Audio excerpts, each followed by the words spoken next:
J'habite le quartier d'Antoine, donc juste derrière. Je suis partie du CA, du conseil d'administration du quartier d'Antoine, du centre.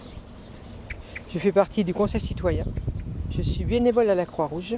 Alors avant le confinement, je faisais partie de la Croix-Rouge, donc tous les mardis, tous les vendredis, j'étais donc à la Croix-Rouge.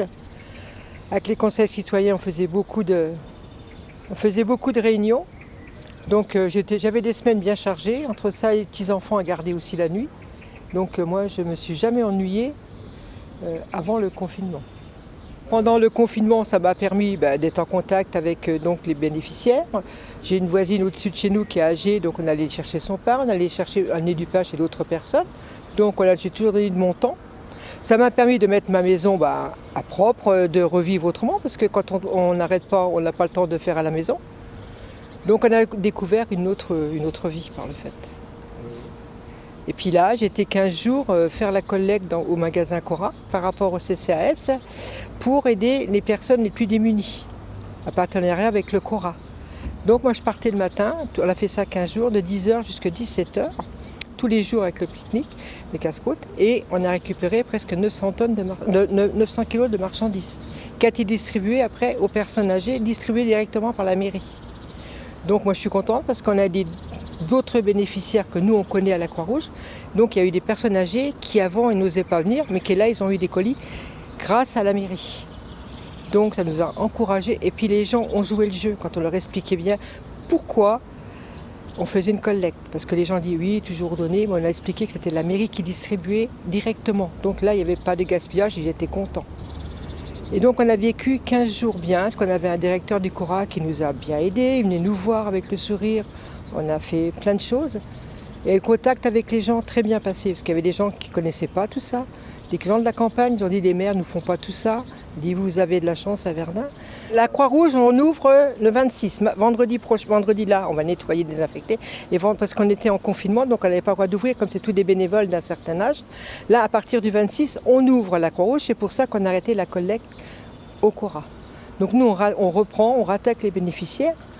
Donc voilà, et on va être en contact, mais ce ne sera plus le même. Avant, moi j'étais à l'accueil, je donnais le café, les petits gâteaux, on contrôlait les papiers. Puisque là, maintenant, ils sont reçus dehors avec masque obligatoire.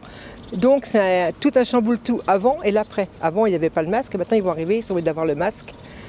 Et être à 1,50 m derrière. On passera par la cour et puis par devant. Donc là, pour eux, c'est tout un chamboule-tout, même pour nous, parce qu'il faut qu'on réinstalle toute la Croix-Rouge autrement. Je suis sûre qu'on aura des nouveaux avec tout ce qui se passe. Certainement. Mais tout ce qui est personnes âgées, non, parce que les personnes âgées, ils sont pris en charge par la mairie. Donc c'est sûr qu'on aura des nouveaux bénéficiaires. Mais ils seront accueillis comme les autres. Ils auront, voilà, s'ils sont 5 personnes, ils ont pour 5. On n'aura plus de contact avec les gens, donc on les recevra dehors, on amènera le colis dehors. Donc ceux qui sont à l'intérieur comme moi, on leur donnera, mais on sera dehors. On n'aura plus de contact avant. Avant, on leur offrait le café, tout ça, ils n'auront plus rien. Le temps que ça sera comme ça, on n'offrira plus de café, plus rien, on ne peut plus. On a demandé à tous les bénévoles, nous, la plus vieille, elle a 72 ans, on a demandé à tous les bénévoles, ils ont répondu oui, il dit enfin on va pouvoir ressortir. Elle dit enfin, on s'ennuie à la maison. Ils ont tous dit oui tout de suite. On a appelé le groupe parce qu'on n'est pas beaucoup. Allez, ils ont tous dit oui tout de suite. On dit enfin on va pouvoir revivre. Alors vendredi on va les voir, puis mardi on se retrouve. On a dit enfin on va se retrouver. On se téléphonait parce que ça nous manque. Le contact même entre bénévoles, ça nous a manqué. Donc ils ont tous dit oui à l'appel. Donc pour moi, j'ai très bien vécu le confinement et le déconfinement maintenant. Parce que malgré tout, avec les petits-enfants, on faisait le barbecue sur le balcon. Finalement, j'ai pas été beaucoup confinée. C'était calme comme tout, on voyait personne. Puis la nature, elle a changé. On voyait les fleurs derrière chez nous et tout. Moi, j'ai un balcon, donc j'ouvrais les fenêtres, je voyais tout. Nous, dans notre quartier, on voyait personne. C'était calme. Plus de pollution de voitures, plus rien, on pouvait ouvrir les fenêtres, on n'avait plus l'odeur de gasoil et tout, parce qu'avant les parkings d'hôpital étaient pleins, il y en avait sur les trottoirs partout. Puisque là on voit un parking vide, ça nous fait tout drôle. On est un peu perdu finalement. Moi j'ai pas peur, j'y étais, parce que moi à la maison je m'ennuie. J'ai tellement envie de faire des activités qu'à la maison je m'ennuie, donc moi j'ai pas eu peur, hein. Je dis ce qui doit arriver, doit arriver. J'avais le masque au Cora, pendant 15 jours on avait le masque du matin au soir. Donc obligatoire, puis les gants obligatoires, mais moi je ne crains pas la... Ma voisine du dessus qui a 81 ans, donc elle ne pouvait pas sortir, avec elle a un âge, alors j'étais lui demander si elle voulait du pain. Alors mon mari il allait au pain tous les jours, moi je faisais. Puis il allait chez une autre personne âgée qui avait 85 ans, on lui téléphonait, tu as besoin de quelque chose? Elle nous disait oui, donc mon mari amenait le pain.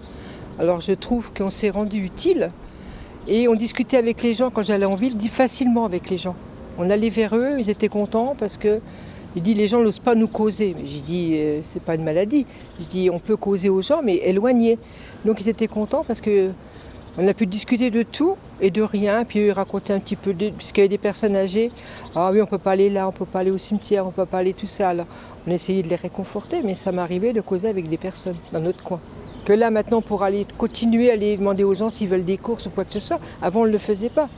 Maintenant qu'on l'a commencé là, il ne faut pas qu'on s'arrête non plus, il faut qu'on voie avec le conseil citoyen en réunion, de continuer nos activités qu'on a fait pendant le confinement. Parce que si on a fait ça que pendant 3 semaines, 2 mois, puis qu'on arrête, certaines personnes vont peut-être pas comprendre. Ouais. Oui, il y a un hélicoptère. Peut-être l'armée. Ils vont peut-être pas comprendre pourquoi du jour au lendemain on arrête. Alors tout ça, c'est quand on prépare les réunions, tout ça, comment ça va se passer. J'ai discuté avec la responsable du Cora. Elle disait qu'ils n'ont jamais autant vendu de jeux de société maintenant, que les parents jouent beaucoup aux jeux de société, qu'avant ils n'y jouaient plus. Ils ont vendu des jeux de société que nous on avait dans notre temps. Les manettes de jeu, les jeux de doigts, jeux de dames, qui ne connaissaient pas les enfants. Et donc ils ont appris à découvrir nos jeux, nous, qu'on avait dans notre temps. Donc ça a permis de rejouer, de redialoguer, plus de télévision et tout. Il fallait bien leur passer le temps. Moi je trouve que c'était... Plus c'est ça, c'est important, c'est de se retrouver familialement. Il n'y a pas de portable, il n'y a plus rien, on joue. Donc moi je trouve que c'est ça qu'il faudrait continuer après. Aussi bien le faire ici avec les concessionnaires, pourquoi pas faire une journée, un après-midi, allez hop, on fait une après-midi avec les enfants, hop, au jeu. Parce que là, ils ont vendu des jeux, elle dit, on n'a jamais vendu autant de jeux, et les gens à qui je discutais ont dit qu'ils ont retrouvé une vie de famille par le fait. Puis la cuisine, ils ont recommencé à recuisiner, qu'avant, non, ils ne cuisinaient pas pareil. Donc je pense qu'il y a eu une autre vie avant et après.